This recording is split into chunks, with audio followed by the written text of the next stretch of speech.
துதி செய்வார். என்னில் அடங்காத கிருபைகளுக்காய் என்று தாங்கும் தம் புயமே இந்த இயேசுவின் நாமமே. என்று தாங்கும் தம் புயமே இந்த இயேசுவின் நாமமே. எண்ணி துதி செய்வார்.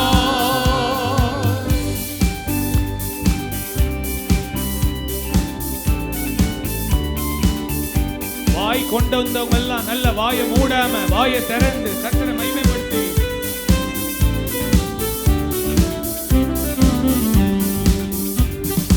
யோர்தான் புரண்டு வரும்போ எண்ணற்ற பாரங்களோ. யோர்தான் புரண்டு வரும்போ எண்ணற்ற பாரங்களோ. எலியாவே தேவன் எங்கே உந்தன் விசுவாச சோதனையில். எலியாவே தேவன் எங்கே உந்தன் விசுவாச சோதனையில். எண்ணி துதி செய்வார். நீங்கள் அடங்காத கிருபைகளுக்காய் என்று தாங்கும் ஆண்டவருடைய புயம் இந்த இயேசுவின் நாமம், உயிர்த்தெழுந்த இயேசுவின் நாமம், நம்மை விடுவிக்கிற இயேசுவின் நாமம். இந்த இயேசுவின் நாமமே. எண்ணி துதி செய்வார். கரங்களை தட்டி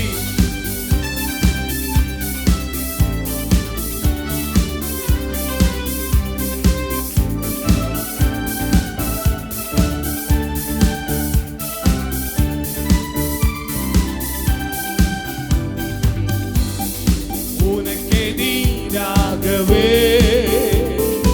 ஆயுதம் வாய்க்காதே. எனக்கெதிராகவே ஆயுதம் வாய்க்காதே. என்னை அழைத்தவர் உண்மை தேவர், அவர் தாசருக்கு நிதியவர். என்னை அழைத்தவர் உண்மை தேவர், அவர் தாசருக்கு நிதியவர். எண்ணி துதி செய்வார். என்னை அடங்காத கிருபைகளுக்காய் ஆமே தாங்கும் ஆமே. இந்த இயேசுவின் நாமமே. என்றும் தாங்கும் தம் புயமே இந்த இயேசுவின் நாமமே. எண்ணி துதி செய்வார்.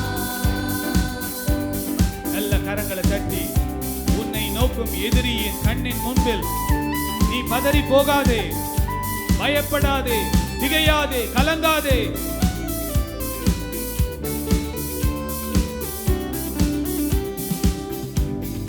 உன்னை நோக்கும் எதிரியே கண்ணின் முன்பில் பதறாதே. வாலிப பிள்ளைங்க பாடுங்கம்மா, வாலிப சகோதரர்கள் பாடுங்க. பதறாதே, கண்மணி போல் காக்கும் கரங்களில் உன்னை மூடி மறைப்பாரே. கண்மணி போல் காக்கும் கரங்களில் எண்ணி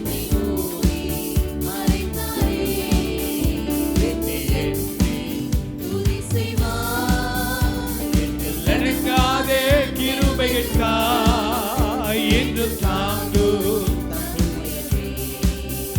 இந்த இயேசுவின் நாமமே. என்று தாங்கும். Yes, Lord. இந்த இயேசுவின் நாமமே.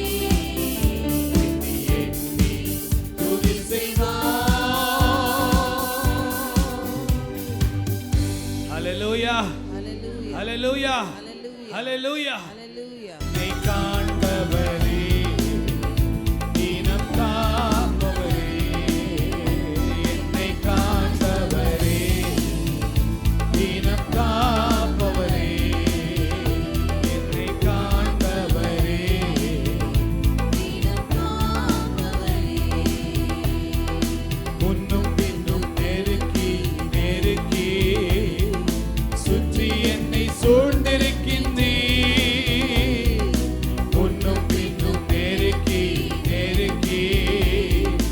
சுற்றி என்னை சூழ்ந்திருக்கின்றீர் உம் திருக்கரத்தால் தினமும் என்னை பற்றி பிடிக்கின்றீர் உம் திருக்கரத்தால் தினமும் என்னை பற்றி பிடிக்கின்றீர். நன்றி ராஜா, கைதட்டி இயேசு ராஜா நன்றி ராஜா, இயேசு ராஜா, என்னை காண்பவரே. தினம் காப்பவரே ஆமென். காப்பவரே எஸ் லார்ட். காப்பவரே என்னை காண்பவரே, தினம் காப்பவரே. கருவை உம் கண்கள் கண்டன, மறைவாய் வருவதை கவனித்தீரே. கருவையும் கண்கள் கண்டன, மறைவாய் மலர்வதை கவனித்தீரே. அதிசயமாய் பிரமிக்கத்தக்க பக்குவமாய் உருவாக்கினீ. அதிசயமாய் பிரமிக்கத்தக்க பக்குவமாய் உருவாக்கினீ. நன்றி ராஜா, இயேசு ராஜா நன்றி ராஜா, இயேசு ராஜா காண்பவரே, தினம் காப்பவரே. Yes Lord. என்னை காப்பவரே தினம் காப்பவரே என்னை காண்பவரே. நன்றி அப்பா, நீங்க பார்த்துட்டு இருக்கீங்கப்பா, எல்லாத்தையும் பார்த்துட்டு இருக்கீங்க.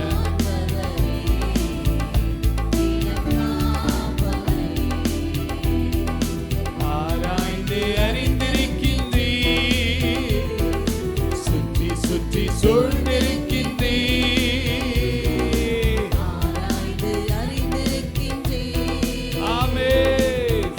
சுற்றி சூழ் விடுதலை பாடும்போதே விடுதலை, ஆவியில் ஆத்துமாவுல சரீரத்துல விடுதலை. நான் எழுவதும் கண்டாய் நீ அறிந்திருக்கின்றீர், நான் எழுவது கண்டாய் நீ அறிந்திருக்கின்றீர்.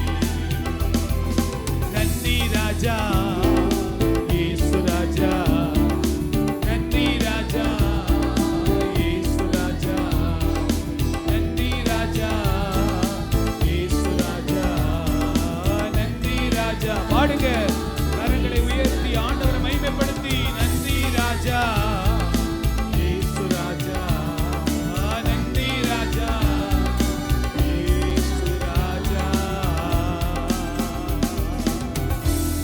ஹல்லேலூயா, ஹல்லேலூயா. ஹல்லேலூயா இஸ்ரவேல் என்னும் சிறு கூட்டமே, நீ எதற்கும் பயந்து விடாதே. நல்ல கை தட்டி பாடலாமா?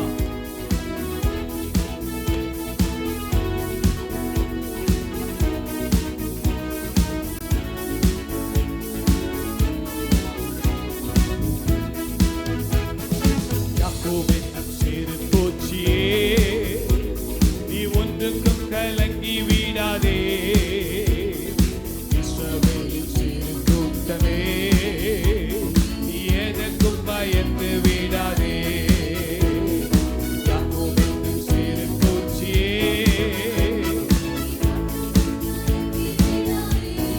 ஆமென்.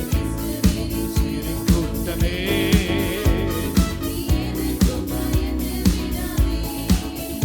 உன்னை உண்டாக்கினவர், உன்னை சிருஷ்டித்தவர், உன் முன்னே நடந்து செல்கிறார். உன்னை உண்டாக்கினவர், உன்னை சிருஷ்டித்தவர், உன் முன்னே நடந்து செல்கிறார். தீங்கு உன்னை ஒன்றும் செய்யாது, தீங்கு உன்னை ஒன்றும் செய்யாது. ஒரு முறை கூட உன்னை உண்டாக்கினவர், உன்னை சிருஷ்டித்தவர், உன் முன்னே நடந்து செல்கிறார்.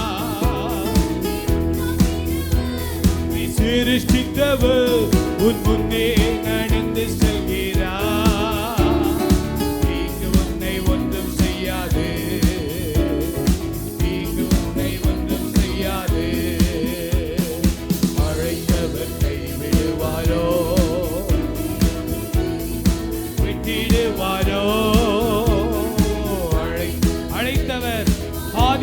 விட்டுருவாரா? பெயர் சொல்லி அழைத்த தேவன், பெயர் சொல்லி படுத்திடுவார்.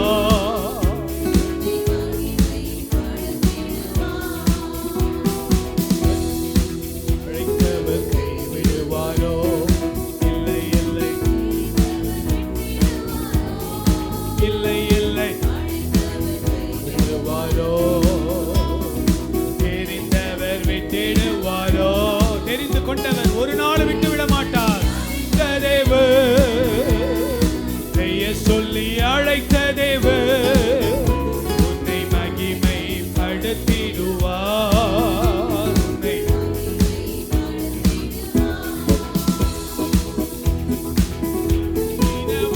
உன்னை சிருஷ்டித்தவர், உன் முன்னே நடந்து செல்கிறார்.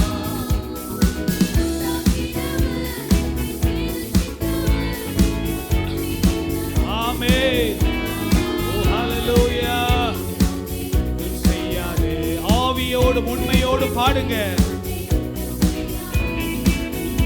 உன்னை உண்டாக்கினவர், உன்னை சிருஷ்டித்தவர், உன் முன்னே நடந்து செல்கிறார். உன்னை உண்டாக்கினவர்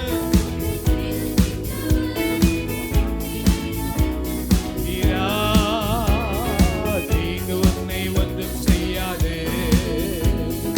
தீங்கு உன்னை ஒன்றும் செய்யாதே. வெல்லவீனனாவதில்லை, சுகவீனம் தொடர்வதில்லை. பாடுங்க. வெல்லவீனனாவதில்லை, சுகவீனம் தொடர்வதில்லை. சாத்தான் உன்னை ஜெயிப்பதில்லை, சாத்தான் உன்னை ஜெயிப்பதில்லை. சாபம் உன்னை அணுகுவதில்லை, ஒரு அணுகுவதில்லை. உன்னை உண்டாக்கினவர், வாயை திறந்து அறிக்கை பண்ணுங்க. என்னை உண்டாக்கினவர், என்னை சிருஷ்டித்தவர், என் முன்னே நடந்து செல்கிறார். தீங்கு என்னை ஒன்றும் செய்யாதே, தீங்கு என்னை ஒன்றும் செய்யாதே. வியாதிகள் வருவதில்லை இயேசுவின் நாமத்தினாலே, உயிர்த்தெழுந்த இயேசுவின் நாமத்தினாலே. வியாதிகள் வருவதில்லை. சுகம், தெய்வீக சர்வாங்க சுகம். ஆமென். ஆண்டுகள் முடிவதில்லை, ஆண்டுகள் அவர் கிருபையோ விலகுவதில்லை, அவர் கிருபையோ விலகுவதில்லை. என்னை உண்டாக்கினவர். ஆமென். Yes. Yes, Lord. ஆமென். அறிக்கை பண்ணுங்க, அறிக்கை பண்ணுங்க. பாவம் என்னை தொட முடியாது, பாவம் என்னை தொட முடியாது, தொட முடியாது. என்னை உண்டாக்கினவர், என்னை சிருஷ்டித்தவர், என் முன்னே நடந்து செல்கிறார்.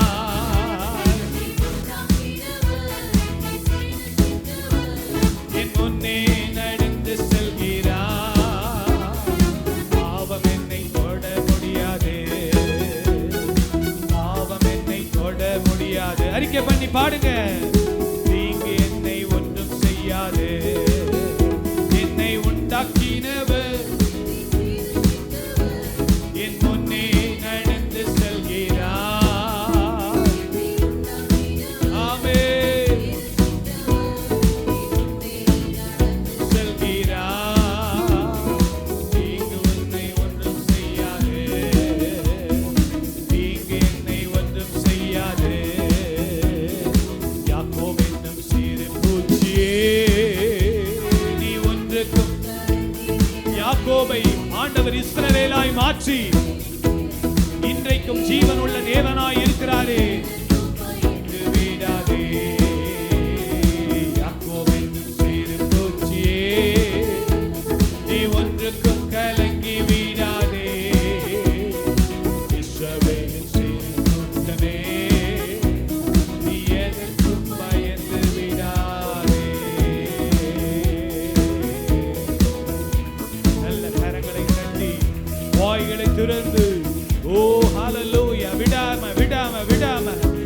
கரங்களை தட்டி இயேசுவின் நாமம், உயிர்த்தெழுந்த இயேசுவின் நாமம், பாவத்திலிருந்து, சாபத்திலிருந்து, நோயிலிருந்து, பேயிலிருந்து, பாதாளத்திலிருந்து விடுதலை கொடுக்கிற இயேசுவின் நாமம், உயிர்த்தெழுந்த இயேசுவின் நாமம். நல்ல விடுதலை, குடும்பத்துல விடுதலை, ஆவியில விடுதலை, சிந்தையில விடுதலை, சரீரத்துல விடுதலை, உங்களுடைய பார்வையில விடுதலை. ஓ ஹalleluya, ஹalleluya, ஹalleluya. நன்றி அப்பா, நன்றியோடு உம்முடைய நாமத்துக்கு மகிமை செலுத்துகிறோம், நன்றி செலுத்துகிறோம், நன்றி செலுத்துகிறோம் அப்பா. ஹalleluya, ஹalleluya, ஹalleluya. இந்த நாள் ஆண்டவர் நமக்கு எல்லா பயத்திலிருந்து விடுதலை கொடுக்கிறார். நீ ஒரு சிறு பூச்சி என்று நினைத்து கொண்டிருக்கலாம், அற்பமாய் அநேகர் உன்னை பார்த்து கொண்டிருக்கலாம். நீ போரடிக்கும் எந்திரமாய் கர்த்தர் உன்னை மாற்றுகிறார். ஹalleluya. ஒரு இயந்திரம், கூர்மையான பற்கள் உள்ள இயந்திரம், ஒரு ஜேசிபி இடித்து நொறுக்கிட்டு போகிற ஒரு ஜேசிபியா கர்த்தர் நம்மளை மாற்றுகிறார். ஹalleluya, ஹalleluya, ஹalleluya, ஹalleluya, ஹalleluya. நன்றி அப்பா, நன்றியோடு துதிக்கிறோம், நன்றியோடு துதிக்கிறோம் அப்பா. பரலோக தேவனே, பராக்கிரமம் உள்ளவரே, அகிலத்தை ஆள்பவரே, உம்மால் ஆகாதது எதுவும் இல்லை. இந்த ஒரே ஒரு அடியை பாடி நம்ம முடிக்க போறோம். ஜி மேஜர் கொடுங்க. ஹalleluya. இந்த ஒரே ஒரு அடியை பாடி நம்முடைய ஆண்டவர் பரலோகத்தின் தேவன், அவர் வானம் அவருடைய சிங்காசனம், பூமி அவருடைய பாதபடி, அவ்வளவு பெரிய தேவன் நம்மோடு கூட இருக்கிறார். தயவு செய்து எல்லாம் வாயை திறந்து ஆண்டவரை சொல்லி பாடுங்க. பராக்கிரமம் செய்யும் தேவன் அவர், பரலோகத்தின் தேவன் அவர், அவர் பூமியின் ராஜாக்களை அசைப்பார். ஹalleluya. பிரபலமான ராஜாக்களை கவிழ்த்து போடுகிற தேவன் அவர். ஹalleluya, ஹalleluya, ஹalleluya, ஹalleluya. நல்ல வாய்களை திறந்து ஆண்டவரை மகிமைப்படுத்தி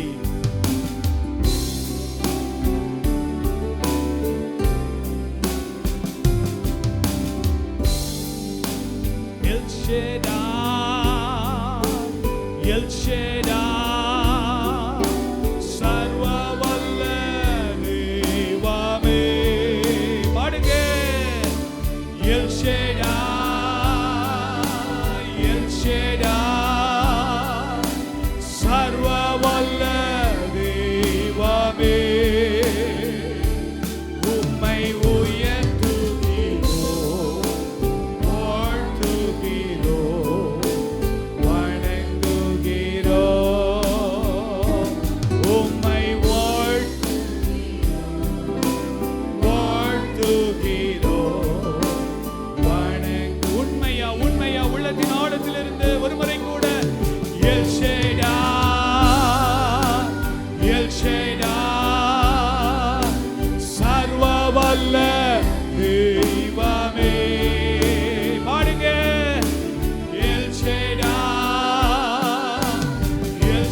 உமக்கு தான் ஆண்டவரே எல்லா மகிமை.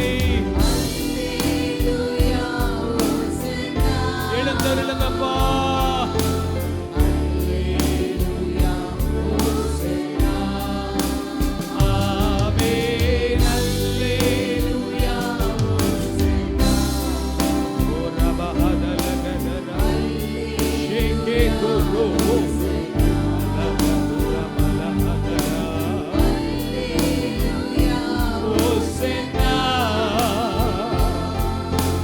அல்லேலூயா ஓசன்னா ஆமென் அல்லேலூயா ஓசன்னா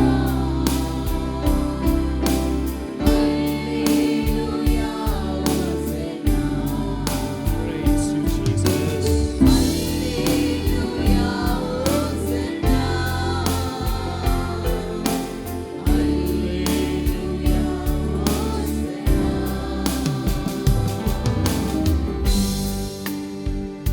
இந்த நாள்ல கூட ஆண்டவராகிய தேவனை வைக்க வேண்டிய இடத்துல வைங்க. அவர் சிங்காசனத்தில் வீற்றிருக்க வேண்டியவர். நம்முடைய இருதயத்தில் அவர் சிங்காசனம் போட்டு வீற்றிருக்கணும். நம்முடைய பெருமைகள், நம்முடைய எதுவும் அங்க இருக்கக்கூடாது. தேவன் அந்த இடத்துல இருந்தார்னா யாரும் நம்மளை தொட முடியாது. கர்த்தர் நம்மோடு கூட இருக்கும்போது, கர்த்தர் உங்கள் பட்சத்தில் இருக்கும்போது, கர்த்தர் நம்முடைய பட்சத்தில் இருந்தால் மனுஷன் நமக்கு என்ன செய்வான்? ஒன்று செய்ய முடியாது. ஜெபம் பண்ணலாமா? ஜெபம் பண்ணுங்கம்மா, ஜெபம் பண்ணுங்க. ஹalleluya. உம்மை ஸ்தோத்திரிக்கிறோம், ஸ்தோத்திரிக்கிறோம், ஸ்தோத்திரிக்கிறோம் அப்பா. உம்மை துதிக்கிற தகப்பனே, உம்மை ஸ்தோத்திரிக்கிற ரட்சா. இந்த நாள்ல கூட கர்த்தாவே நாங்கள் உம்மோடு கர்த்தாவே உறவாடும்படியாய் நீர் கொடுத்த கிருபைக்காக உமக்கு நன்றி செலுத்துகிறோம் அப்பா. ஆண்டவரே, எத்தனையோ திரளான ஜனங்கள் உண்டு ஆண்டவரே. ஆனாலும் கர்த்தாவே, எவர்களை நீர் முன் குறித்திருக்கிறீரோ அவர்களை நீர் அழைத்தும் இருக்கிறீர் ரட்சா. அதற்காக உமக்கு நன்றி செலுத்துகிறோம் அப்பா. ஆண்டவரே, பாரத்தோடு துக்கத்தோடு துயரத்தோடு வந்திருக்கிற பிள்ளைகளுக்காக நாங்கள் செபிக்கிறோம் ஆண்டவரே.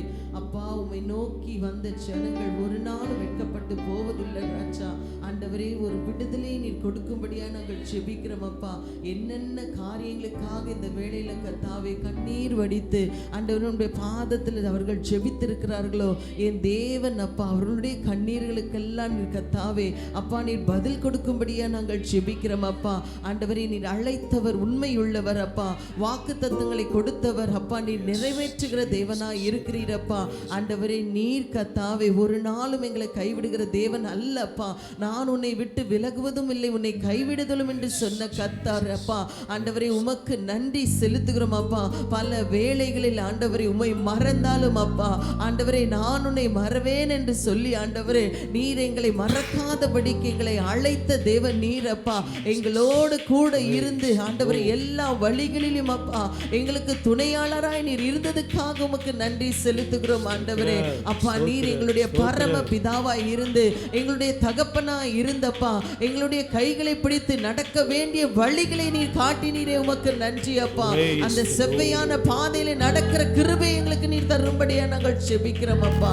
நீர் மாத்திரமே எங்களோட கூட இருக்கிறதுக்காக நன்றி செலுத்துகிறோம் அப்பா.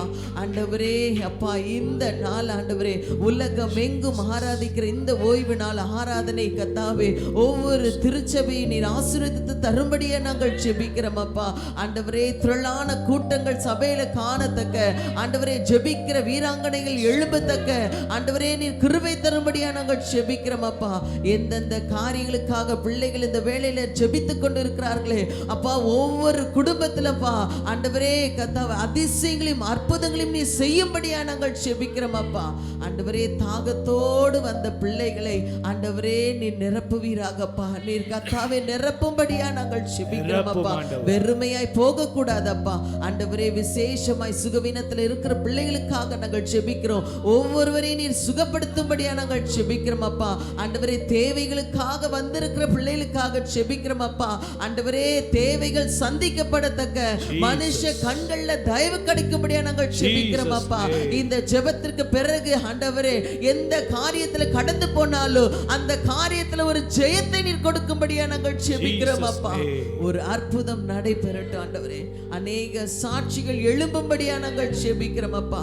இந்த வருஷத்தின் கடைசி நாட்களுக்குள்ள நாங்கள் பிரவேசித்திருக்கிறோம் அப்பா. ஆவிக்குரிய ஆசீர்வாதத்தை இன்னும் அதிகமா எங்களிடத்தில் ஊற்றும்படியா நாங்கள் ஜெபிக்கிறோம் அப்பா.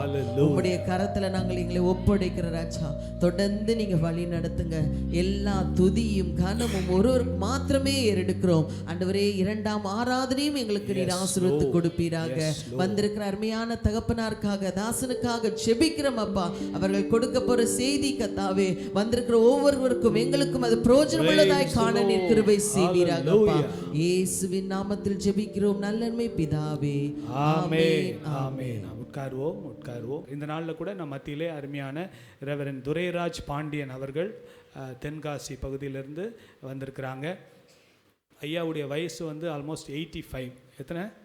83 இயர்ஸ். ஆனால் அவர்களுக்குள்ள ஒரு வாஞ்சை, ஒரு உற்சாகம். அல்லேலூயா. சென்னைக்கு வரும்போதெல்லாம் எனக்கு ஃபோன் பண்ணுவாங்க, ஐயா உங்கள் சர்ச்சில் வந்து வார்த்தையை கொடுக்குறேன்னு சொல்லி. ஐயாவுக்கு அநேக அனுபவங்கள் உண்டு. வெளிநாட்டில் பல ஆண்டுகள் இருந்திருக்காங்க, டெல்லி பகுதியில் பல ஆண்டுகள் இருந்திருக்காங்க, பல இடங்களில் ஊழியம் செய்திருக்கிறாங்க. மூத்த தகப்பன்மார் வந்து ஆலோசனை கொடுப்பது நல்லது. அல்லேலூயா. மூத்த ஆலோசனை, அவருடைய எக்ஸ்பீரியன்ஸு, அவருடைய ஆவிக்குரிய அனுபவங்கள், அவருடைய காரியங்களை நாம் கற்றுக்கொள்ளுவோம். வயசானவங்க பேசும்போது கொஞ்சம் ஸ்லோவாக தான் இருக்கும், ஆனாலும் என்ன இருக்கும், அதில் நமக்கு ஒரு பெரிய ஆசீர்வாதம் இருக்கும். இந்த நாளில் கூட கர்த்தருடைய கரத்தில் நம்ம ஒப்பு கொடுப்போம். ஐயா வாங்க ஐயா, பிரைஸ் தி லார்ட். கரங்களை தட்டி அருமையான ஐயா வரவேற்போமா? Praise the Lord.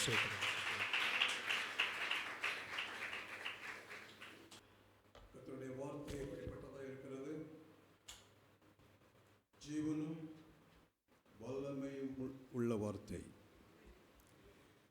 அந்த வார்த்தை தான் நம்மை வழிநடத்துகிறது. அந்த வார்த்தையை கவனமாக கேட்க வேண்டும். இந்த நாளிலும் அப்போஸ்தலனாகிய பேதுரு சொன்னபடி 1 பேதுரு 4வது அதிகாரம் 11வது வசனத்திலே அவர் சொல்லியிருக்கிறார், ஒருவன்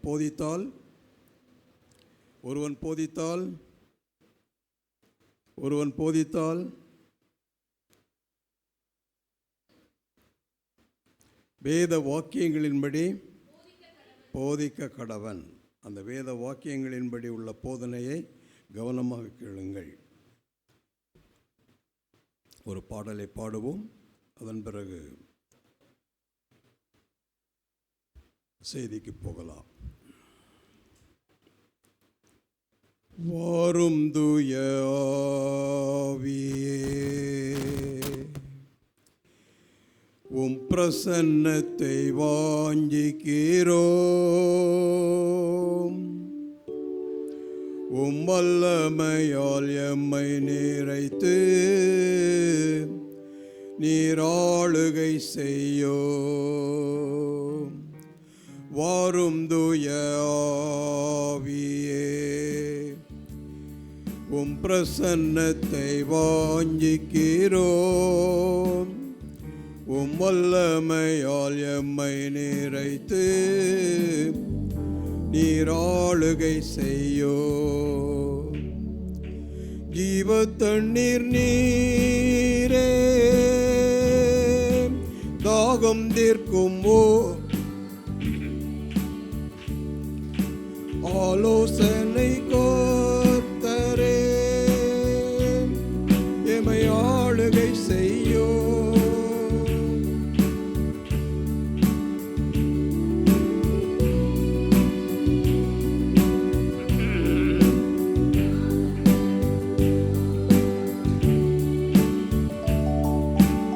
ஆலோசனை கோத்தரே, நீர் ஆளுகை செய்யோ.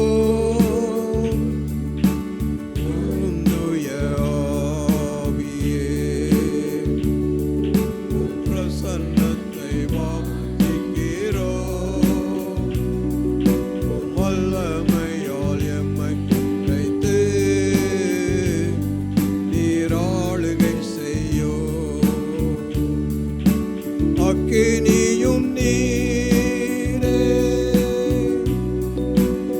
பெருங்காற்றும் நீரே அக்மழை போலவே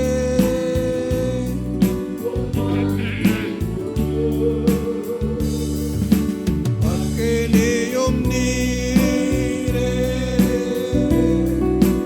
பெருங்காற்றும் நீரே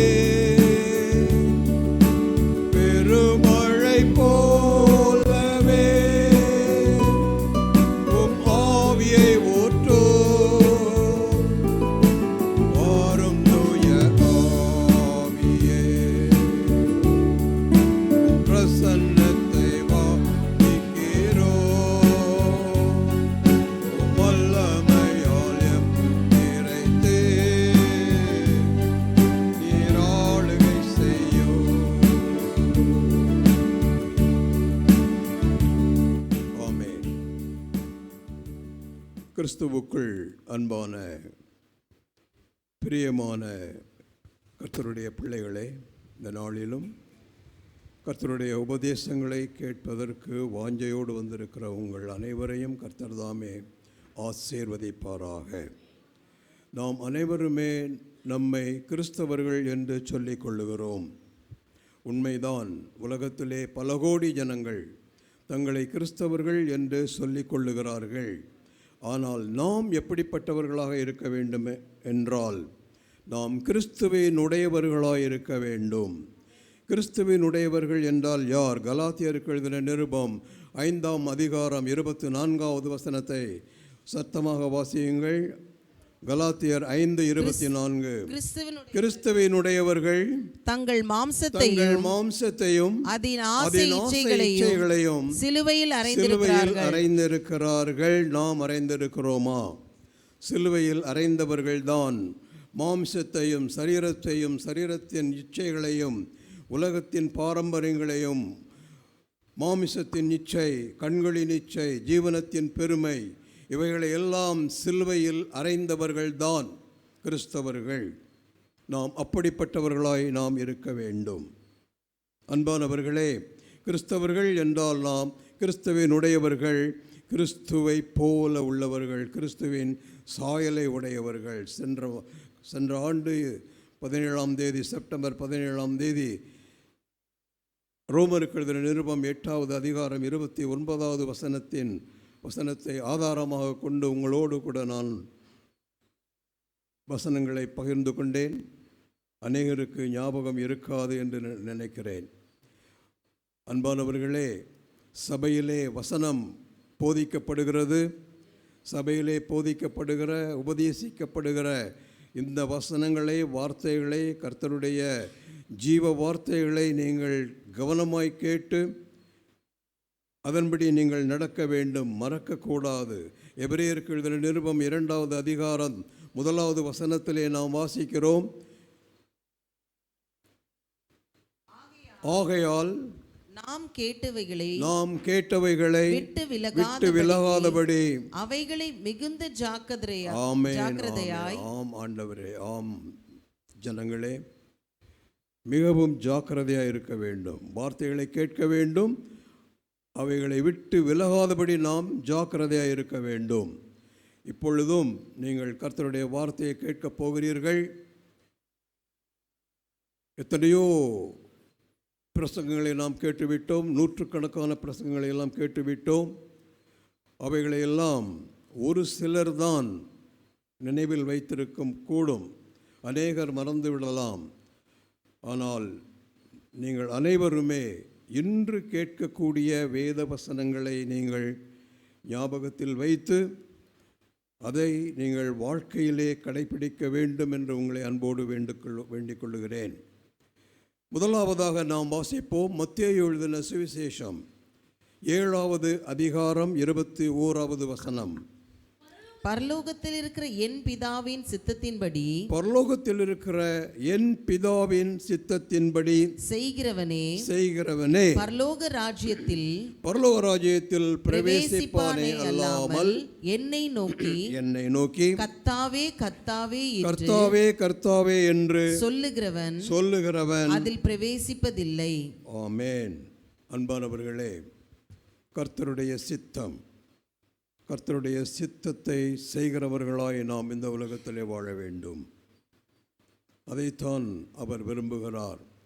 நம்முடைய ஆண்டவராகிய இயேசு கிறிஸ்து கெத்செமனே தோட்டத்திலே அவர் ஜெபிக்கும் பொழுது, என்னுடைய சித்தம் அல்ல உம்முடைய சித்தத்தின்படி ஆக கடவுது என்று சொன்னார் அல்லவா?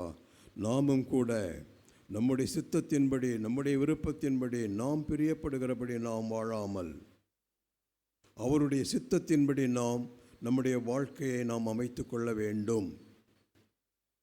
அவருடைய சித்தத்தின்படி நம்முடைய செயல்பாடுகள் இருக்க வேண்டும். அவருடைய சித்தத்தின்படி செய்கிறவர்கள் மாத்திரம்தான் பரலோக ராஜ்யத்தில் பிரவேசிப்பார்கள்.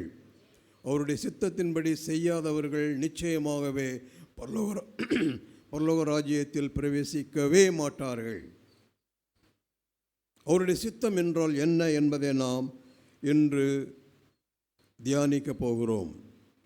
அவருடைய சித்தம் 1 தெசலோனிக்கேயர் 4ஆம் அதிகாரம் 3வது வசனம்.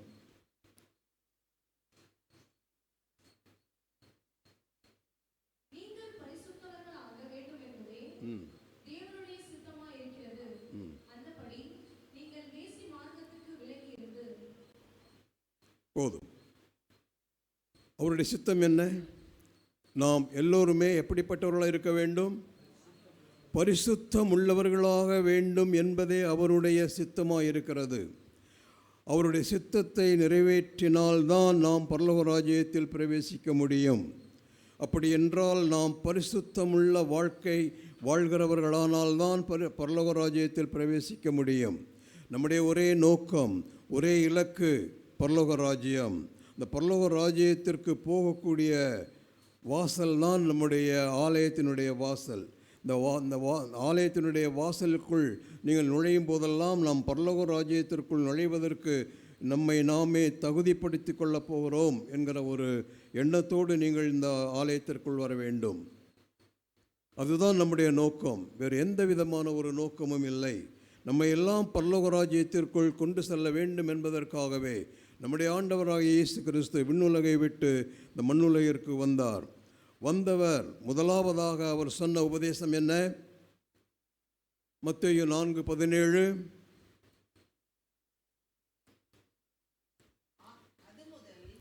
இல்லை, மத்தேயு 4:17.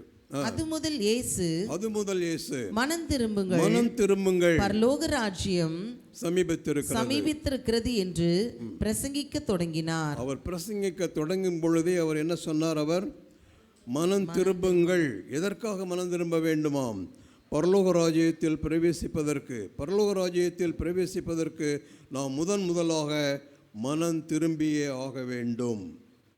மனம் திரும்புதல் என்றால் பாவத்தை அறிக்கையிட்டு விட்டுவிடுவது மாத்திரமல்ல, நம்முடைய வாழ்க்கை மாற வேண்டும். என்று கூட ஒரு பாடல் பாடினீர்கள், எங்கள் வாழ்க்கையை மாற்றுமையா என்று.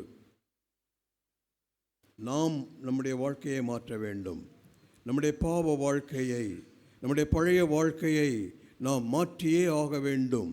நம்முடைய பழைய மனிதனை, பழைய பாவ சுபாவங்களை நாம் சிலுவையில் அறைந்தால்தான் நாம் நம்முடைய வாழ்க்கையை மாற்ற முடியும். நாம் பாவத்திற்கு மரித்தவர்களாக இந்த உலகத்திலே வாழ வேண்டும். பாவத்திற்கு மரிக்கவில்லை என்றால் நாம் இன்னும் மனம் திரும்பவில்லை என்றுதான் அர்த்தம். பாவத்திற்கு மரிக்கவில்லை என்றால் நாம் இன்னும் பரிசுத்தமாகவில்லை என்றுதான் அர்த்தம்.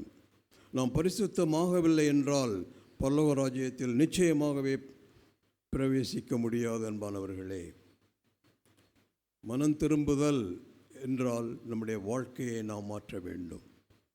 நம்முடைய பழைய மனிதன் சாக வேண்டும். அதை நாம் ஞான ஸ்நானத்திலே நாம் அந்த பழைய மனிதனை சாகடித்திருக்க வேண்டும். இன்னும் அநேக கிறிஸ்தவர்கள் பழைய மனிதனை இன்னும் சாகடிக்கவில்லை. பழைய மனிதன் இன்னும் அவர்களுக்கு உள்ளாகவே இருக்கிறான்.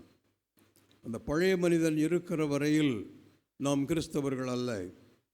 பழைய மனிதன் சாக வேண்டும்.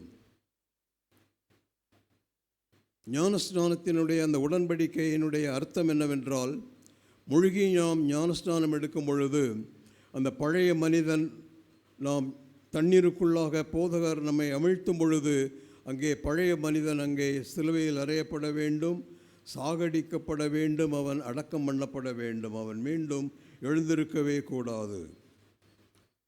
அந்த பழைய மனிதனை நாம் சாகடித்தால்தான் நாம் புது மனிதனாக, புது சிருஷ்டியாக நாம் வாழ முடியும். அப்பொழுதுதான் நாம் கிறிஸ்துவுக்குள் இருக்கிறோம் என்பதை நாம் நிரூபித்து காட்ட முடியும். அன்பானவர்களே, பவுல் சொல்கிறார் அல்லவா, ஒருவன் கிறிஸ்துவுக்குள் இருந்தால் அவன் புது சிருஷ்டியாக இருக்கிறான் என்று. கிறிஸ்துவுக்குள் இருப்பது என்றால் என்ன? கிறிஸ்து யார்? ஆதியாகமம் 1 அதிகாரம் 1 வசனத்திலே நாம் வாசிக்கிறோம், ஆதியிலே தேவன் என்று. யோவான் எழுதின சுவிசேஷம் 1 அதிகாரம் 1 வசனத்திலே நாம் வாசிக்கிறோம், ஆதியிலே வார்த்தை என்று வாசிக்கிறோம். தேவன் தான் வார்த்தை, வார்த்தை தான் தேவன். அந்த வார்த்தை தான் மாம்சமாகி நம்முடைய ஆண்டவராகிய இயேசு கிறிஸ்து என்கிற பெயரில் அவர் இந்த உலகத்திலே வாழ்ந்தார். நாம் அவருக்குள் இருக்க வேண்டுமே, ஆனால் வார்த்தைக்குள் இருக்க வேண்டும், வசனத்திற்குள் இருக்க வேண்டும், வார்த்தையின்படி நடக்க வேண்டும், வசனத்தின்படி நடக்க வேண்டும். 119வது சங்கீதம் 105வது வசனத்தில் எழுதியிருக்கிறபடி வசனம்தான் நம்முடைய பாதைக்கு வெளிச்சமாக இருக்கிறது. அந்த வெளிச்சத்திலே, அந்த ஒளியிலே நாம் நடந்தால்தான் நாம் கிறிஸ்துவுக்குள் இருக்கிறோம் என்பதை நாம் நிரூபித்து காட்ட முடியும். நாம் கிறிஸ்துவுக்குள் இருந்தால்தான் கிறிஸ்தவர்கள். நாம் கிறிஸ்துவுக்குள் இல்லை என்றால் கிறிஸ்தவர்கள் அல்ல. அன்பானவர்களே, நாம் அழைக்கப்பட்டவர்கள், தெரிந்து கொள்ளப்பட்டவர்கள், முன்குறிக்கப்பட்டவர்கள், வேறு பிரிக்கப்பட்டவர்கள். இதை ஞாபகத்தில் வைத்து கொள்ளுங்கள். இந்த 4 காரியங்களையும், நாம் அழைக்கப்பட்டது எதற்காக, நாம் தெரிந்து கொள்ளப்பட்டது எதற்காக, நாம் முன்குறிக்கப்பட்டது எதற்காக, நாம் இந்த ஜனங்களை விட்டு, இந்த பம்மல் ஏரியாவில் உள்ள அந்த ஜனங்களை விட்டு பிரித்தெடுக்கப்பட்டது எதற்காக நாம் அறிந்து கொள்ள வேண்டும். 1 தெசலோனிக்கேயர் 4வது அதிகாரம் 7வது வசனம்,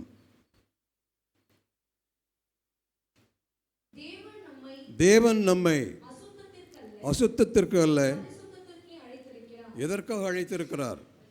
நாம் அழைக்கப்பட்ட அழைப்பு பரிசுத்தத்திற்கென்றே நாம் அழைக்கப்பட்டிருக்கிறோம். அந்த அழைக்கப்பட்ட அழைப்புக்கு நாம் பாத்திரவான்களாக இருக்கிறோமா? பரிசுத்தத்திற்கென்றே நாம் அழைக்கப்பட்டிருக்கிறோம்.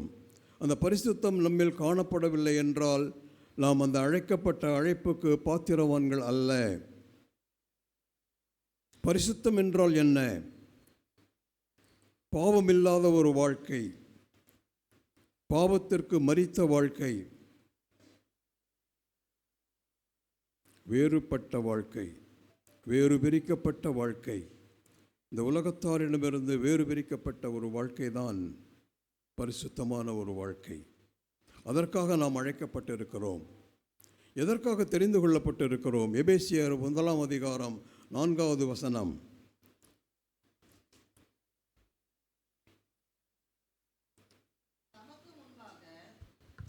நாம் அன்பில் பரிசுத்தம் உள்ளவர்களும் குற்றமில்லாதவர்களுமாய் இருப்பதற்கு அவர் உலக தோற்றதற்கு முன்னே கிறிஸ்துவுக்குள் நம்மை தெரிந்து கொண்டபடியே. போதும்.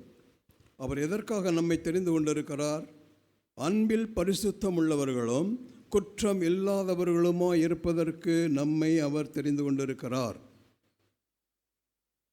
நம்மில் பரிசுத்தம் காணப்பட வேண்டும், நம்மில் குற்றம் காணப்படக்கூடாது. யாராவது நம்மை குறித்து குற்றப்படுத்தக்கூடாது. குற்றமில்லாத ஒரு வாழ்க்கை நாம் வாழ வேண்டும். அதற்காகவே நாம் தெரிந்து கொள்ளப்பட்டிருக்கிறோம். அன்பானவர்களே, உலக தோற்றத்திற்கு முன்பே நாம் முன்குறிக்கப்பட்டிருக்கிறோம். அவர் நம்மை முன்னறிந்திருக்கிறார். ரோமருக்கு எழுதின நிருபம் 8வது அதிகாரம் 29வது வசனம்,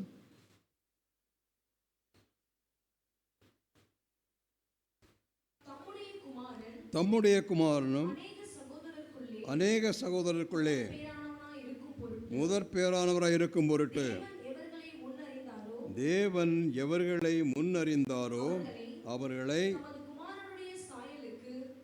தம்முடைய குமாரனுடைய சாயலுக்கு, இயேசு கிறிஸ்துவனுடைய சாயலுக்கு ஒப்பாயிருப்பதற்கு அவர் நம்மை முன்குறித்திருக்கிறார். அன்பானவர்களே, நாம் முன்குறிக்கப்பட்டவர்கள். அவருடைய சாயலுக்கு ஒப்பாயிருப்பதற்கு நாம் முன்குறிக்கப்பட்டவர்கள். அவருடைய சாயல் நம்மில் காணப்படுகிறதா அன்பானவர்களே? அவருடைய குணாதிசயங்கள் நம்மில் காணப்படுகிறதா? அவருடைய சுபாவங்கள் நம்மில் காணப்படுகிறதா? அவருடைய சிந்தை நம்மில் காணப்படுகிறதா? கிறிஸ்துவின் சிந்தை என்றால் என்ன? மத்தேயு 11வது அதிகாரம் 29வது வசனம்.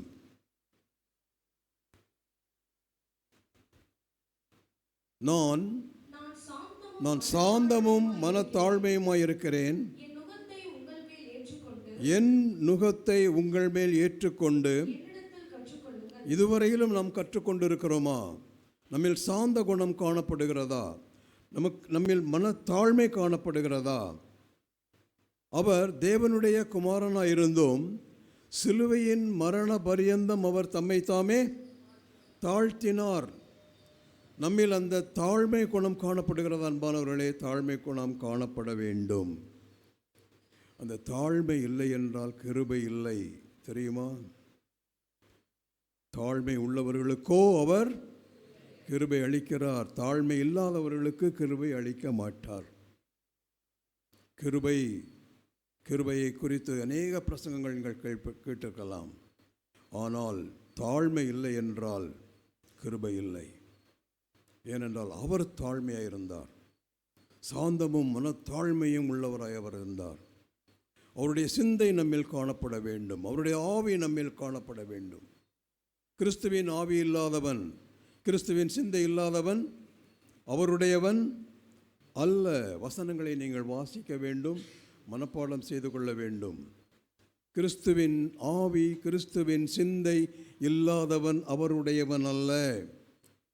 அவருடையவர்களை மாத்திரம்தான் அவர் எடுத்துக்கொள்வார். மற்றவர்கள் கைவிடப்படுவார்கள். யோசுவாவின் புஸ்தகம் 1ஆம் அதிகாரம் 5வது வசனத்தையே நாம் வாசித்து நம்மை நாமே திருப்திப்படுத்தி கொண்டிருக்கிறோம். அவர் உன்னை விட்டு விலகவும் மாட்டார், உன்னை கைவிடவும் மாட்டார் என்று. ஆனால் 10 கன்னிகைகளில் 5 கன்னிகைகள் ஏற்றுக்கொள்ளப்பட்டார்கள், 5 கன்னிகைகள் கைவிடப்பட்டார்கள். படுக்கையில் 2 பேர் இருந்தார்கள், ஒருவன் எடுத்துக்கொள்ளப்பட்டான். ஒருவன் வயலில் 2 பேர் இருந்தார்கள், ஒருவன் எடுத்துக்கொள்ளப்பட்டான். ஒருவன் திருகை தெரித்து கொண்டிருந்த 2 ஸ்திரீகளில் ஒருத்தி எடுத்துக்கொள்ளப்பட்டாள், ஒருத்தி கைவிடப்பட்டாள். நாம் அனைவருமே எடுத்துக்கொள்ளப்பட வேண்டியவர்களாக இந்த உலகத்திலே வாழ வேண்டும் அன்பானவர்களே. அதற்கு நம்மை நாமே தகுதிப்படுத்தி கொள்ள வேண்டும். பரிசுத்தப்படுத்துகிறவர் அவர்தான். ஆனால் பரிசுத்தமுள்ள வாழ்க்கை நாம் வாழ நம்மை நாமே ஒப்புக் கொடுக்க வேண்டும். அதற்காக நாம் பாவத்திற்கு விலகி வாழ வேண்டும். பாவம் என்றால் என்ன? முதலாவது பாவம் பெருமை. கேருப் என்கிற அந்த தேவதூதன், அவனிடம் இருந்தது அந்த பெருமைதான். அந்த பெருமை இருந்ததினால் அவன் என்ன செய்யப்பட்டான்? கீழே தள்ளப்பட்டான். நம்மில் பெருமை காணப்படக்கூடாது. இரண்டாவது பாவம் கீழ்ப்படியாமை. ஆதாமும் ஏவாளும் கீழ்ப்படியாமையினால் அவர்கள் ஏதேன் தோட்டத்திலிருந்து அவர்கள் துரத்தப்பட்டார்கள். தேவ சமூகத்திலிருந்து அவர்கள் துரத்தப்பட்டார்கள். நம்மில் கீழ்ப்படியாமை இருக்குமே ஆனால், அவருடைய வார்த்தைக்கு, வசனத்திற்கு, போதனைக்கு, உபதேசங்களுக்கு நாம் கீழ்ப்படியாமல் நடக்கிறவர்களாய் இருப்போமே ஆனால் நாம் தேவ சமூகத்தை விட்டு நாம் துரத்தப்படுவோம்.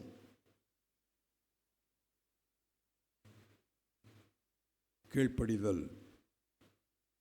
நம்முடைய ஆண்டவராகிய இயேசு கிறிஸ்து தேவகுமாரன். அவர் வாழ்ந்த நாட்கள் முழுவதுமே நம்முடைய பிதாவுக்கு அவர் கீழ்ப்படிந்தவராகவே வாழ்ந்தார்.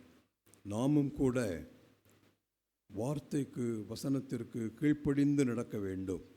இந்த கீழ்ப்படிதல் இல்லை என்றால் அவருடைய சமூகத்தில் நாம் காணப்பட முடியாது அன்பானவர்களே.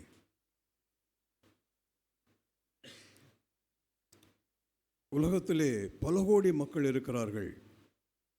அவருடைய காலத்திலும் கூட இருந்த ஜனங்களை விட்டு ஏன் அவர்களை பிரித்தெடுத்தார் தெரியுமா? தேவன், பிதாவாகிய தேவன் இஸ்ரவேலர்களை ஏன் பிரித்தெடுத்தார்?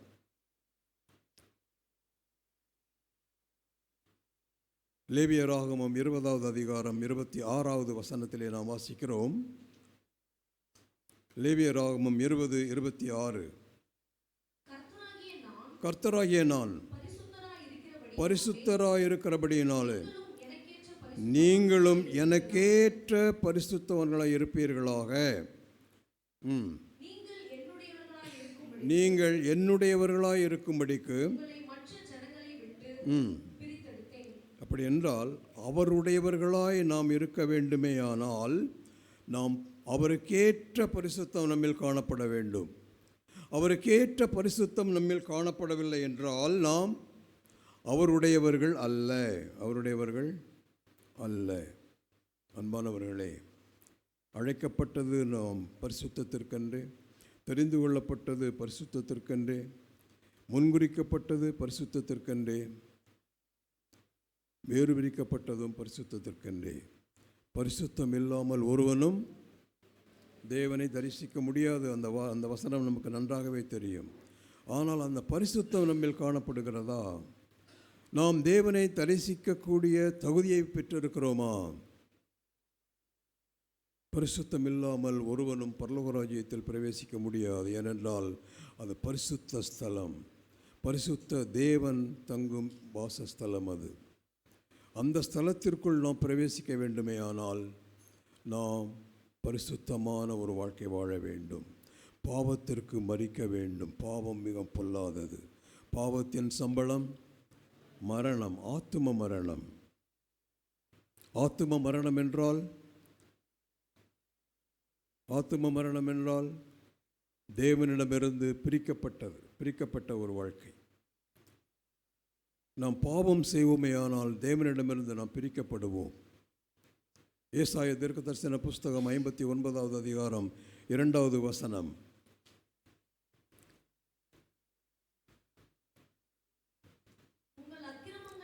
உங்கள் அக்கிரமங்களே உங்களுக்கும் உங்கள் தேவனுக்கும் நடுவாக. பார்த்தீர்களா? நம்முடைய அக்கிரமம் பிரிவினையை உண்டாக்குகிறதா? மேலும் படிங்க. உங்கள் பாவங்களே உங்களுக்கு செவி கொடாதபடிக்கு முகத்தை. அன்பானவர்களே, நம்மில் அக்கிரமம் காணப்படக்கூடாது, பாவம் காணப்படக்கூடாது. அவருக்கும் நமக்கும் ஒரு பிரிவினை ஏற்படும். நாம் அவரோடு கூட ஐக்கியமாக இருக்க வேண்டுமே ஆனால், தேவனோடு, கிறிஸ்துவோடு, பிறரோடு நாம் ஐக்கியமாக இருக்க வேண்டுமே ஆனால் நாம் ஒளியிலே நடக்கிறவர்களாய், ஒளியாகிய அந்த வசனத்தின்படி நடக்கிறவர்களாய் இந்த உலகத்திலே வாழ வேண்டும். மிக மிக முக்கியமான ஒரு வசனம் உண்டு. 1 யோவான் 1ஆம் அதிகாரம் 7வது வசனம்.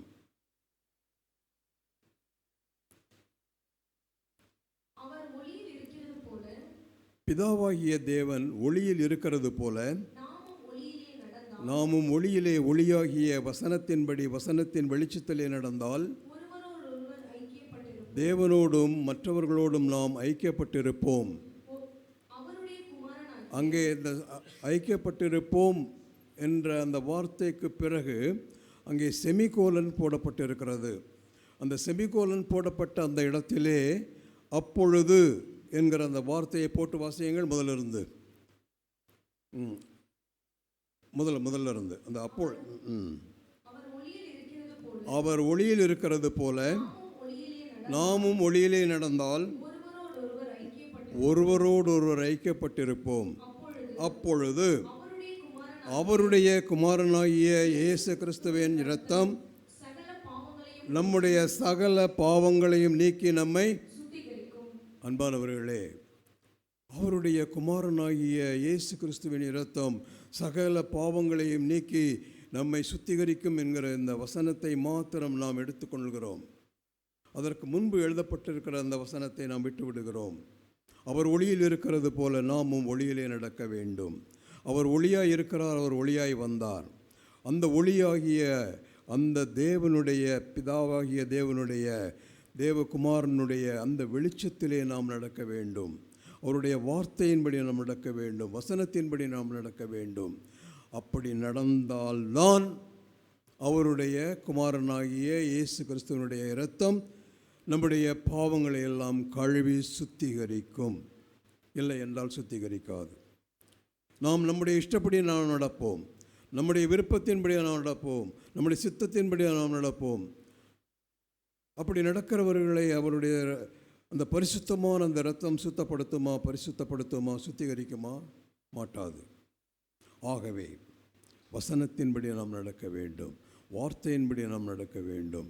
வார்த்தை எப்படிப்பட்ட அந்த வார்த்தை, அந்த கர்த்தருடைய வார்த்தையை குறித்து நாம் வாசிக்கிறோம். எபிரேயருக்கு எழுதின நிருபம் 12ஆம் அதிகாரம் 4வது வசனம். எபிரேயர் 12:4.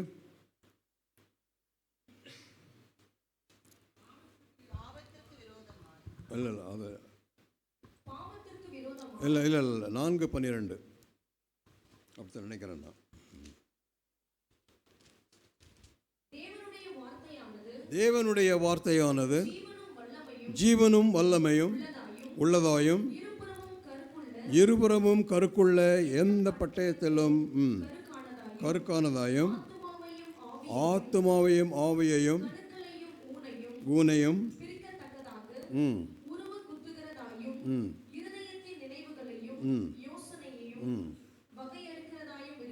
போதும்.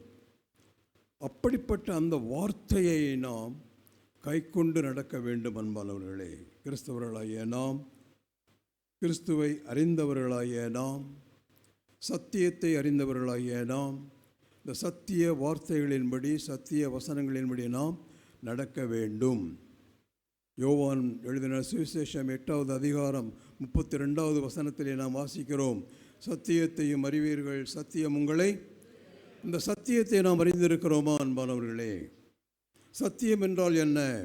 சத்தியபரராகிய பிதாவாகிய தேவன் சத்தியம், சத்திய ஆவியாகிய பரிசுத்த ஆவியானவர் சத்தியம், கர்த்தருடைய வசனம் சத்தியம், வேத வசனம் சத்தியம். நானே வழியும் சத்தியமும் ஜீவனுமாய் இருக்கிறேன் என்று சொன்ன நம்முடைய ஆண்டவராகிய இயேசு கிறிஸ்து சத்தியம். அந்த சத்தியத்தை நாம் அறிந்திருக்கிறோமா? சத்தியத்தை நாம் அறிந்தால்தான் நமக்கு விடுதலை, பாவத்திலிருந்து விடுதலை, சாபத்திலிருந்து விடுதலை. இயேசு கிறிஸ்துவை அறிந்திருக்கிறோமா? இந்த கேள்வியை யாராவது கேட்டிருக்கிறார்களா? உங்களிடம் கேட்டிருக்காங்களா? இயேசு கிறிஸ்துவை நீங்கள் அறிந்திருக்கிறீர்களா? நீங்கள் என்ன சொல்வீங்க தெரியுமா? இயேசு கிறிஸ்துவை அறியாமலாம் நாங்கள் இங்கே வந்து உட்கார்ந்துருக்கிறோம். அன்பானவர்களே, வசனம் என்ன சொல்லுகிறது தெரியுமா? 1 யோவான் 2ஆம் அதிகாரம் 2-3 வசனங்களை வாசியுங்கள். 1 யோவான் 2-3 வசனங்கள். இல்லை, 2வது அதிகாரம், 1 யோவான் 2ஆம் அதிகாரம் 2வது வசனம்.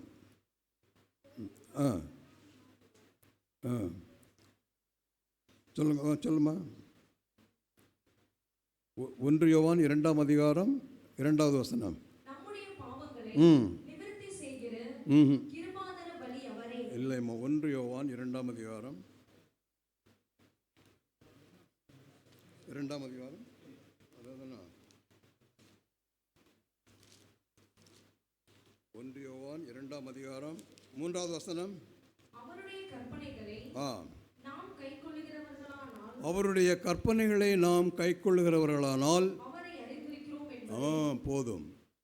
அப்படி என்றால் நாம் அவரை அறிந்திருக்கிறோம் என்று சொல்லிக் கொள்வதற்கு நாம் என்ன செய்ய வேண்டுமாம்?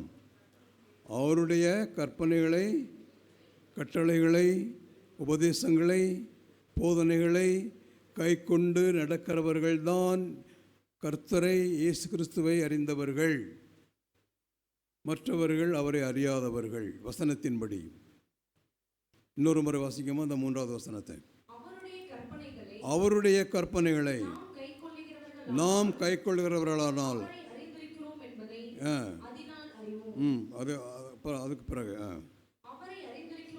அவரை அறிந்திருக்கிறோம் என்று சொல்லியும் அவருடைய கற்பனைகளை கைக்கொள்ளாதவன். நாம் எப்படிப்பட்டவர்களாக இருக்கிறோம்? கற்பனைகளை கைக்கொண்டு நடக்கிறோமா? படிங்கம்மா. அவனுக்குள் சத்தியமில்லை.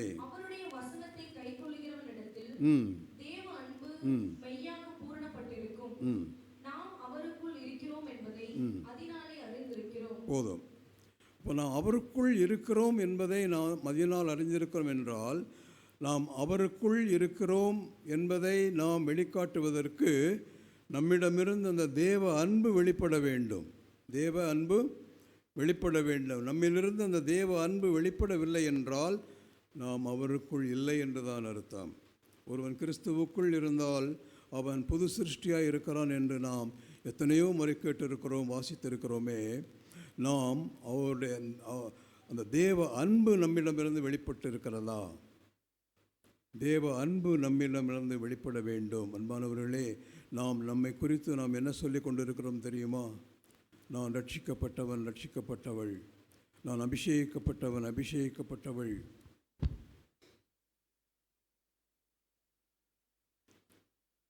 நான் பரிசுத்த ஆவியை பெற்றிருக்கிறேன். அன்பானவர்களே, ரோமருக்கு எழுதின நிருபம் 5வது அதிகாரம் 5வது வசனம் என்ன சொல்லுகிறது? மேலும் நமக்கு அருளப்பட்ட பரிசுத்த ஆவியினாலே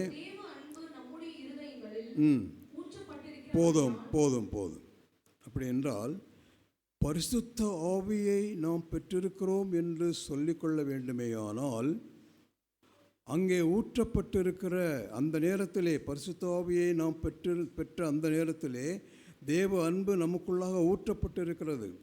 அந்த தேவ அன்பு நம்மிடமிருந்து வெளிப்பட வேண்டும். அந்த தேவ அன்பு நம்மிடமிருந்து வெளிப்படவில்லை என்றால் நாம் பரிசுத்த ஆவியை பெற்றிருக்கிறோமா? அன்பானவர்களே, பரிசுத்த ஆவியை நான் பெற்றிருக்கிறேன் என்று சொல்லுகிற நீங்களும் நானும் தேவ அன்பை வெளிப்படுத்துகிறவர்களாக இந்த உலகத்திலே வாழ வேண்டும். மனிதர்களுடைய அன்பை அல்ல, தேவ அன்பு. தேவன் நம்மிடத்தில் எவ்வளவு அன்பாக இருக்கிறார்! தேவன் அன்பாகவே இருக்கிறார். தேவன் அன்பாகவே இருக்கிறார். நாம் தேவனிடத்தில் அன்பு கூற வேண்டும், பிறரிடத்திலும் அன்பு கூற வேண்டும். தேவனிடத்தில் அன்பு கூறாதவன் கிறிஸ்தவன் அல்ல. பிறரிடத்தில் அன்பு கூறாதவன் கிறிஸ்தவன் அல்ல. அன்பு மிக மிக முக்கியம். ஆவியின் கனி என்று சொல்லப்படுகிற அந்த கனியின் 9 பகுதிகளில் முதலாவது பகுதி என்னது? அன்பு. அந்த அன்பு நம்மில் காணப்பட வேண்டும். ஆவியின் கனி ஆகிய அந்த 9 சுபாவங்களும் நம்மில் காணப்படுமே ஆனால் நாம் கிறிஸ்துவின் சாயலை பெற்றிருக்கிறோம் என்று அர்த்தம். அந்த 9 சுபாவங்களும் நம்மில் காணப்படவில்லை என்றால் நம்மில் கிறிஸ்துவின் சாயல் இல்லை. ரோமர்கள் நிருபம் 8:29 வாசித்தோம் அல்லவா? அவருடைய சாயலுக்கு நாம் ஒப்பாயிருப்பதற்கு இந்த ஆவியின் கனியாகிய அந்த 9 சுபாவங்களும் நம்மில் காணப்பட வேண்டும். அதை வாசிங்க பார்ப்போம். கலாத்தியர் 5:22-23.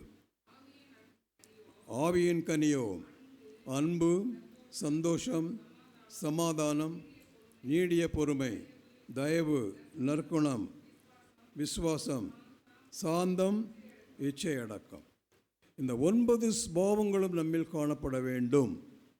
இந்த 9 சுபாவங்களில் ஒரு சுபாவம் கூட நம்மில் காணப்படவில்லை என்றால் நாம் கிறிஸ்துவின் சாயலை பெறாதவர்கள். அன்பானவர்களே, நாம் சாதாரண மக்கள் அல்ல.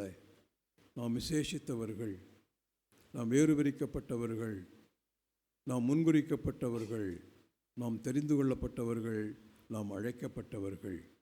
பரிசுத்தத்திற்கென்றே அவரை போல நாம் பரிசுத்தமுள்ளவர்களாய் வாழ்ந்தால்தான் அவருடைய வருகையில் நாம் எடுத்துக்கொள்ளப்பட முடியும். அன்பானவர்களே, அதற்காக நாம் செய்ய வேண்டியது ஒன்றே ஒன்றுதான்.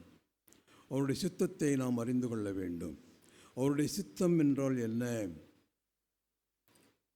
மத்தேயு, மார்க்கு, லூக்கா, யோவான் ஆகிய அந்த 4 சுவிசேஷங்களையும் நீங்கள் திரும்ப திரும்ப வாசிக்கும் பொழுது அவருடைய விருப்பம் என்ன, அவருடைய கற்பனைகள் என்ன, அவருடைய கட்டளைகள் என்ன, அவருடைய போதனைகள் என்ன, உபதேசங்கள் என்ன என்பதை நாம் அறிந்து கொள்ள முடியும். அவருடைய உபதேசத்திலே நாம் நிலைத்திருக்க வேண்டும். அன்பானவர்களே, அவருடைய உபதேசத்திலே நாம் நிலைத்திராமல் நாம் அவருடையவர்கள் என்று சொல்ல முடியாது. அப்போஸ்தலனாகிய யோவான் எழுதின 2வது நிருபம் 9வது வசனத்தை வாசியுங்கள். 2 யோவான் 9வது வசனம்.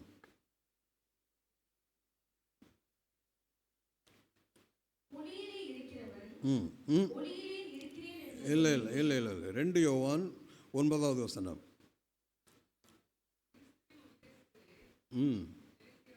கிறிஸ்துவின் உபதேசத்திலே நிலைத்திராமல் மீறி நடக்கிற எவனும் தேவனை உடையவன் அல்ல.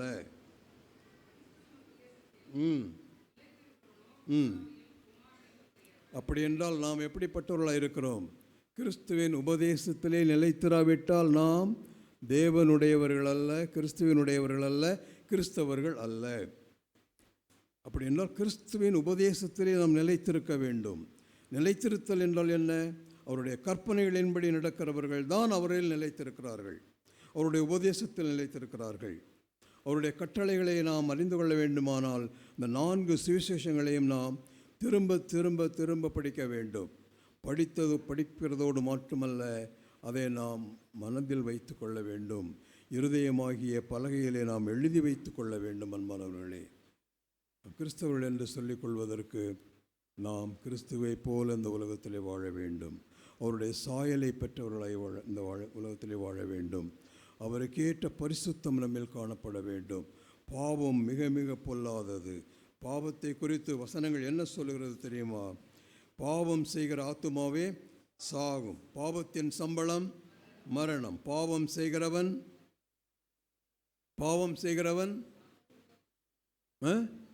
சத்தமாக சொல்லுங்க. 1 யோவான் 3வது அதிகாரம் 8வது வசனம். 1 யோவான் 3:8. போதும். அப்படி என்றால் நாம் பாவம் செய்கிறவர்களாய் இருப்போமே ஆனால் நாம் யாரால் உண்டானவர்கள்? அப்படி இருக்கலாமா? நாம் பாவம் நம்மில் காணப்படக்கூடாது.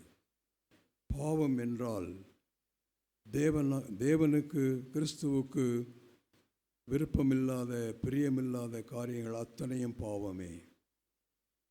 ஆகதான் பரிசுத்தம் உள்ளவர்களாக இந்த உலகத்திலே நாம் வாழ வேண்டும். 1 யோவான் 3:6 நாம் வாசிக்கிறோம், அவரில் நிலைத்திருக்கிற எவனும் பாவம் செய்கிறதில்லை, பாவம் செய்கிற எவனும் அவரை காணவும் இல்லை, அவரை அறியவும் இல்லை. நாம் பாவம் செய்கிறவர்களாக இருப்போமே ஆனால் நாம் அவரை அறியவில்லை. நாம் அறிந்திருக்கிறோம் என்று சொல்லிக் கொள்வதற்கு நம்மில் பாவம் காணப்படக்கூடாது. ஏனென்றால் தேவன் அன்புள்ளவர்தான், இரக்கமுள்ளவர்தான், கிருபை மிகுந்தவர்தான், மனதுருக்கம் உள்ள தேவன்தான். ஆனால் அவர் தினமும் பாவியின் மேல் சினம் கொள்ளுகிற தேவன். நாம் பாவம் செய்கிறவர்களாக இருப்போமே ஆனால் நம் மீது அவர் சினம் கொள்ளுகிற தேவனாக இருக்கிறார். பாவம் நம்மில் காணப்படக்கூடாது. பாவத்திற்கு மரித்தவர்கள் தான் கிறிஸ்தவர்கள். பாவத்திற்கு நாம் மரிக்கவில்லை என்றால் பரலோக ராஜ்யத்தில் பிரவேசிக்க முடியாது.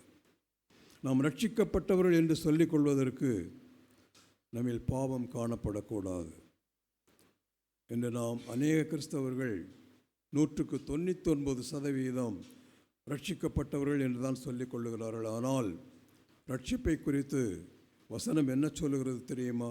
வானத்திலிருந்து வந்த ஒரு தேவதூதன் யோசேப்பிடம் சொன்ன ஒரு வார்த்தை. மத்தேயு எழுதின சுவிசேஷம் 1வது அதிகாரம் 21வது வசனம்.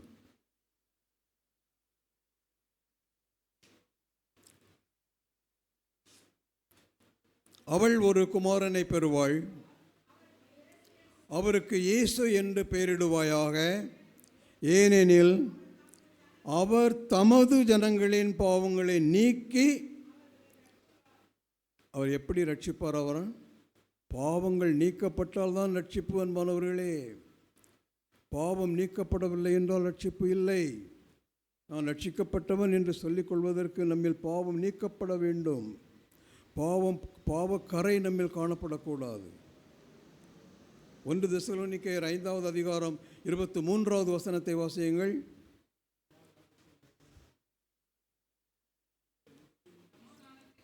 சமாதானத்தின் தேவன் தாமே உங்களை முற்றிலும் பரிசுத்தமாக்குவாராக.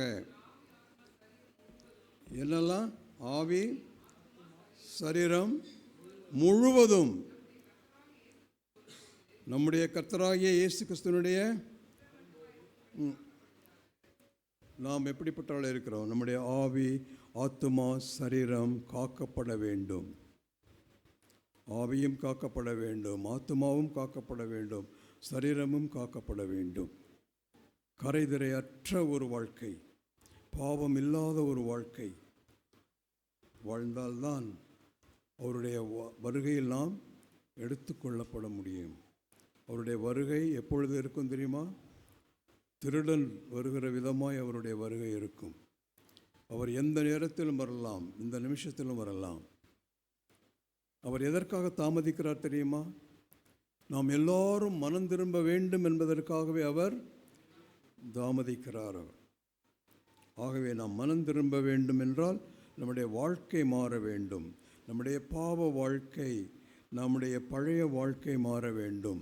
பரிசுத்தமான ஒரு வாழ்க்கையை நாம் வாழ வேண்டும். இன்று கேட்ட வசனங்களை எல்லாம் மனதில் வைத்து கொள்ளுங்கள். கூடிய சீக்கிரத்திலே இதனுடைய கைப்பிரதியை நான் அருமையான போதகர் அவர்களுக்கு நான் அனுப்பி வைக்கிறேன். இந்த கைப்பிரதியிலே முழுக்க முழுக்க வேத வசனங்களின் அடிப்படையில் எழுதப்பட்ட கைப்பிரதி. அதை வாசியுங்கள். அது மாத்திரமல்ல, இன்னும் அநேக கைப்பிரதிகள் ஒவ்வொரு மாதமும் வெளியிடப் போகிறேன். அதை வாசியுங்கள். நாம் வெறும் பேர் கிறிஸ்தவர்களாக வாழாமல் உண்மை கிறிஸ்தவர்களாக நாம் வாழ வேண்டும். கிறிஸ்தவர்களாக மாத்திரமல்ல, கிறிஸ்துவின் உடையவர்களாய், கிறிஸ்துவை பெற்றவர்களாய், கிறிஸ்துவுக்குள் இருக்கிறவர்களாய் நம் உலகத்திலே வாழ வேண்டும். கர்த்தர் தாமே உங்கள் அனைவரையும் ஆசீர்வதிப்பாராக. ஆமேன்.